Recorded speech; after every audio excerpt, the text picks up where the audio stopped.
Les missions sont dans le pays depuis plusieurs jours avant le jour du scrutin. Beaucoup doivent partir début décembre.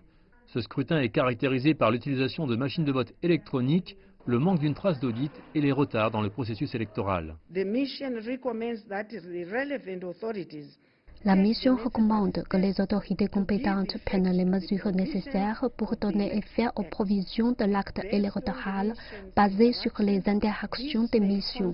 Cela peut contribuer à accroître la confiance du public dans le système électoral et dans l'utilisation des machines de vote électronique.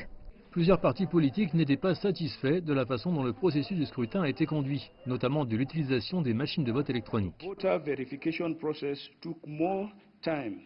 Concernant les machines de vote électronique, je demande à la Commission de considérer si oui ou non notre processus électoral confère de la crédibilité et de l'intégrité au regard des standards de la SADC et de l'Union africaine. Je pense qu'il est important d'utiliser le mot standard.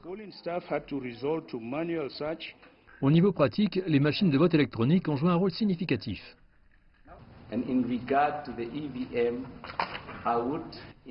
Le processus de vérification des votes a pris plus de temps et impacté le temps moyen nécessaire pour voter.